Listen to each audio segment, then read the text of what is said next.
Londra'ya hoş geldiniz. Dünya haritasında binlerce yıllık tarihin her tuğlasına işlendiği, farklı kültürlerin ve fikirlerin her köşesinde buluştuğu, geçmişle geleceğin sürekli bir diyalog halinde olduğu bir şehir var. Burası bir imparatorluğun kalbi, devrimlerin beşiği, sanatın ve bilimin mabedi.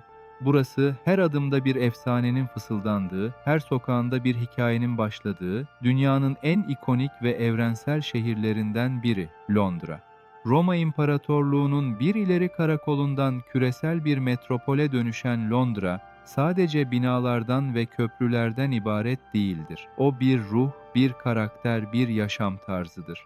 Finansın nabzının attığı, sanatın nefes aldığı, modanın kalbinin çarptığı ve her dilden insanın kendine bir yuva bulduğu bir yerdir. Bu belgeselde Londra'nın nasıl bu denli yükseldiğini, onu benzersiz kılan çok katmanlı tarihini, kültürel zenginliğini, sokaklarının nabzını ve geleceğe yön veren dinamizmini keşfedeceğiz. Gelin, Thames'in kıyılarında yükselen bu görkemli şehre, Londra'nın büyülü dünyasına birlikte adım atalım.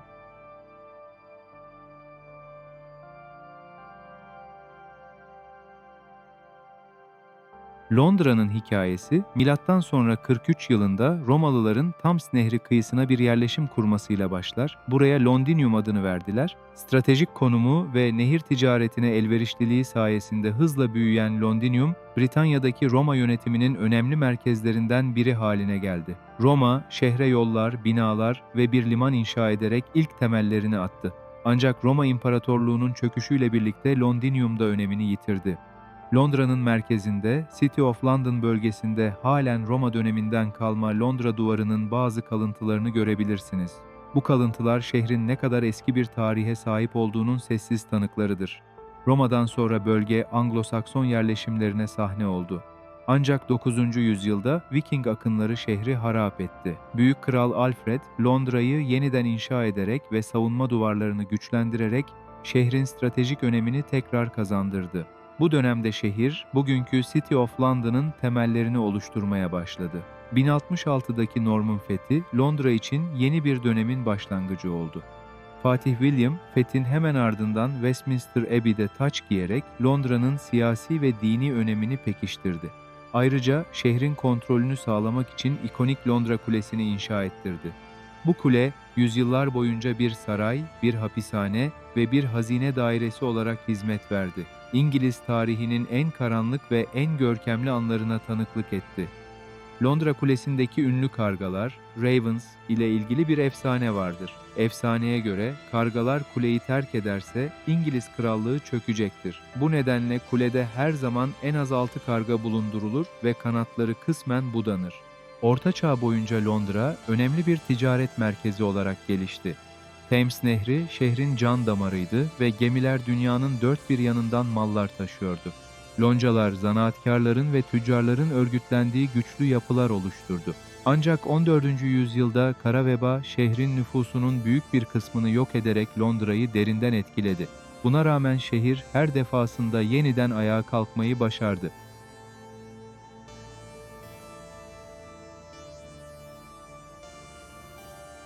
Londra, 17. yüzyılda iki büyük felaket yaşadı. 1665'teki büyük veba, on binlerce kişinin hayatına mal oldu. Hemen ardından 1666'da başlayan Büyük Londra yangını, şehrin ahşap binalarının çoğunu kül etti ve Londra'nın 3'ünü yok etti. Ancak bu yıkım aynı zamanda bir yeniden doğuş fırsatı da sundu. Büyük Londra yangınında yalnızca 6 kişinin öldüğü resmi olarak kaydedilse de, şehirdeki gerçek can kaybının çok daha yüksek olduğu düşünülmektedir. Zira yoksul kesimden ölenler kayıtlara geçmemiştir. Yangın, farelerin ve veba salgınlarının yayılmasında rol oynayan ahşap binaları yok ederek salgınların sona ermesine de katkı sağladı. Yangından sonra şehir büyük bir yeniden inşa sürecine girdi. Ünlü mimar Sir Christopher Wren, yıkılan 51 kiliseyi yeniden inşa etmekle görevlendirildi ve en görkemli eseri olan St. Paul Katedrali'ni yarattı. Bu katedral, Londra silüetinin sembollerinden biri haline geldi ve barok mimarinin başyapıtlarından biri olarak kabul edilir. Yeniden inşa süreci, Londra'yı daha planlı, daha sağlam ve yangına daha dayanıklı bir şehir haline getirdi. 18. ve 19. yüzyıllar Britanya İmparatorluğu'nun küresel bir güç olarak yükselişine tanıklık etti. Londra'da bu imparatorluğun tartışmasız başkenti oldu. Dünyanın dört bir yanından gelen mallar ve insanlar Londra limanlarını doldurdu. Şehir, küresel ticaretin, diplomasinin ve kültürel etkileşimin merkezi haline geldi. Bu dönemde Londra, dünyanın en büyük ve en zengin şehriydi. 19. yüzyılın sonlarında Britanya İmparatorluğu, dünya karasal alanının yaklaşık dörtte birini ve dünya nüfusunun dörtte birini kapsıyordu. Bu da Londra'yı üzerinde güneş batmayan imparatorluğun merkezi haline getiriyordu. Sanayi devrimi Londra'yı daha da büyüttü ve dönüştürdü. Fabrikalar ve demiryolları şehri sararken nüfus patlaması yaşandı. Bu dönemde altyapı projeleri de hız kazandı. Dünyanın ilk yeraltı demiryolu olan Londra metrosu, Tube, şehrin genişlemesine olanak sağladı. Victoria dönemi Londra'sı hem büyük bir refahın hem de keskin sosyal eşitsizliklerin yaşandığı bir dönemdi. Charles Dickens'ın romanları bu dönemin toplumsal gerçeklerini çarpıcı biçimde yansıttı.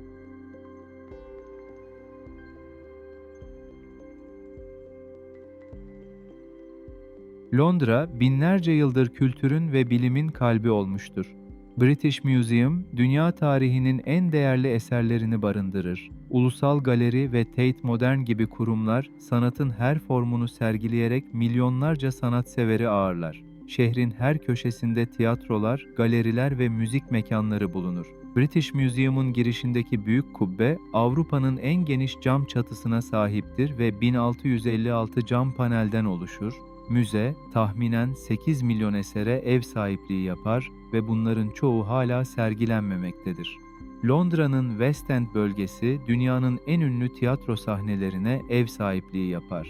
Müzikallerden klasik oyunlara kadar her zevke uygun bir gösteri bulabileceğiniz West End, sanat ve eğlence arayanların vazgeçilmez adresidir. Shakespeare's Globe Tiyatrosu ise efsanevi oyun yazarının eserlerini orijinal haline en yakın biçimde deneyimleme fırsatı sunar. Londra, bilimsel ve entelektüel ilerlemenin de merkezi olmuştur. Royal Society gibi kurumlar bilimsel keşiflere öncülük etmiş, Newton, Darwin ve Fleming gibi dahiler bu topraklarda yetişmiştir. İngiliz edebiyatı ve felsefesi, Shakespeare'den Dickens'a, Virginia Woolf'tan George Orwell'a kadar dünya kültürüne yön veren isimleri çıkarmıştır. Londra, fikirlerin ve bilginin filizlendiği bir şehirdir. Londra'daki Gresham College, halka açık ve ücretsiz dersler veren köklü bir eğitim kurumudur.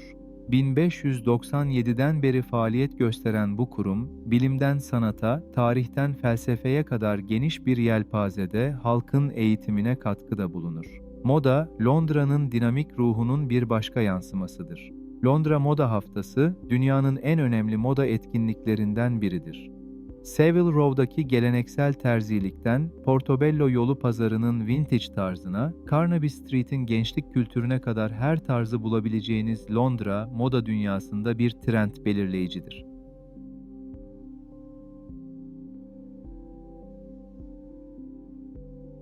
Londra, tam anlamıyla bir kültürel mozaiğin kalbidir. Dünyanın 300'den fazla dilinin konuşulduğu bu şehirde, her mahalle farklı bir kimliği ve kültürü yansıtır. Brixton'ın Afro-Karayip ritimlerinden, Southal'ın canlı Hint atmosferine, Chinatown'un renkli sokaklarından, East End'in Bangladeşli topluluğuna kadar her köşe bambaşka bir dünyaya açılır. İşte bu çeşitlilik, Londra'yı böylesine dinamik ve zengin kılan temel unsurlardan biridir. Southall Pazarı, İngiltere'nin en büyük Güney Asya topluluğuna ev sahipliği yapar ve halk arasında Küçük Hindistan olarak bilinir. Renkli tezgahlarında geleneksel Hint kıyafetleri, baharatlar ve otantik yemekler bulunur. Burada dolaşırken adeta Delhi sokaklarında geziyormuş gibi hissedersiniz. Londra'nın sosyal yaşamının kalbi ise kuşkusuz pub kültürüdür. Bir araya gelip sohbet etmek, bir pint bira içmek ve klasik fish and chips ya da Sunday roast eşliğinde zaman geçirmek, İngiliz yaşam tarzının vazgeçilmez bir parçasıdır. Şehrin bazı pubları yüzyıllardır ayakta durmaktadır. Örneğin Ye Olde Cheshire Cheese, 1967 yılından bu yana aynı yerde hizmet verir ve Charles Dickens gibi ünlü yazarların da uğrak noktası olmuştur. Londra yalnızca kültürel değil, aynı zamanda ifade özgürlüğü ve yaratıcılığın da simgesidir. Hyde Park'taki ünlü Speaker's Corner, 19. yüzyıldan bu yana insanların özgürce fikirlerini dile getirdiği bir platformdur. Pazar günleri burada herkes konuşabilir. Dinleyen kalabalıklar şehrin demokrasi ve özgürlük ruhunu adeta canlı tutar. Covent Garden'daki sokak sanatçıları ve müzisyenler de bu yaratıcılığın enerjisini günlük yaşama taşır. Londra'nın dinamizmini yansıtan bir diğer unsur da etkileyici ulaşım ağıdır. İkonik siyah taksiler, çift katlı kırmızı otobüsler ve dünyanın en eski metro sistemi olan Tube, şehrin her köşesine ulaşım sağlar. Thames Nehri üzerindeki köprüler ve tekneler hem bir bağlantı hem de nefes kesici bir manzara deneyimi sunar.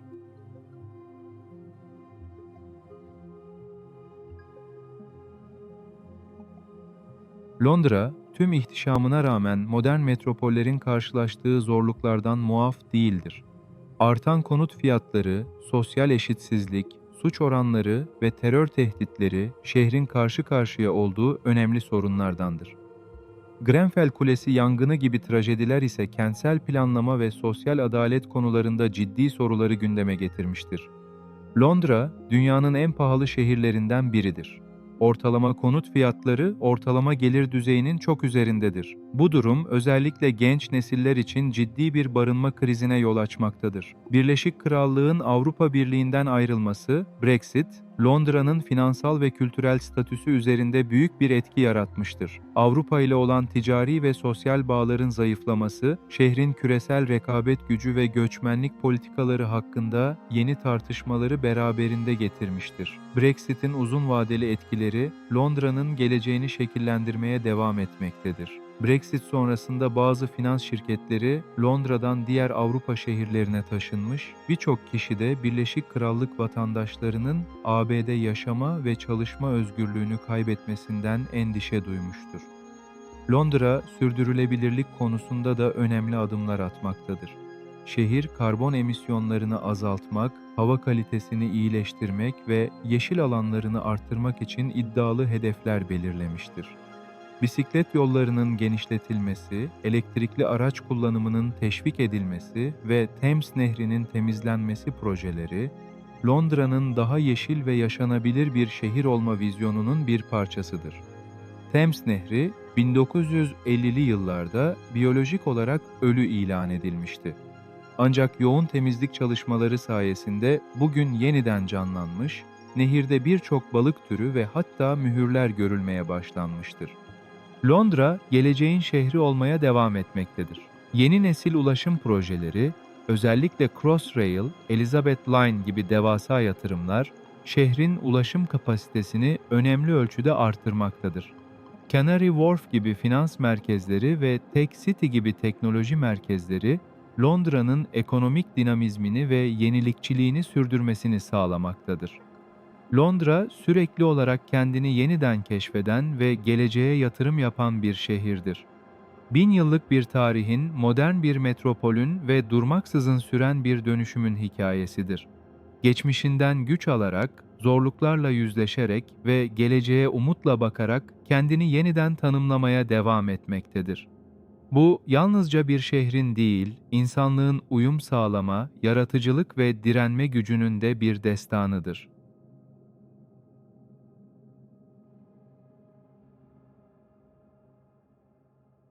Şimdi bu tarih kokan sokakları, kültürel zenginliği ve hiç durmadan akan enerjisiyle Londra'yı keşfettikten sonra sizi bu büyüleyici şehrin atmosferiyle baş başa bırakalım. Belki bir sonraki yolculuğunuzda siz de Thames Nehri kıyısında gün batımını izler, Covent Garden'da sokak sanatçılarının performanslarına tanık olur ya da London Eye'ın tepesinden şehrin ışıklarını seyredalarsınız.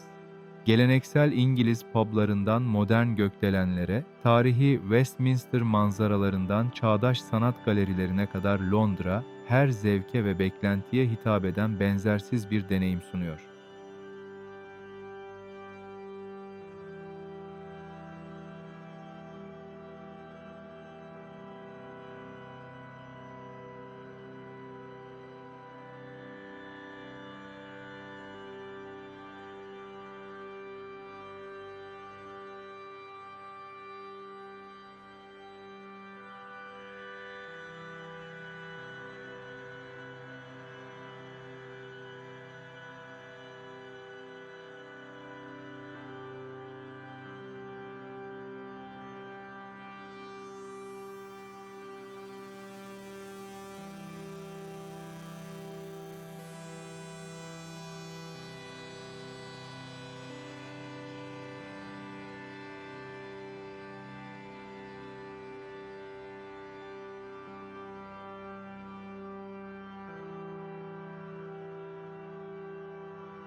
Londra, nehirlerin ve imparatorlukların şehri.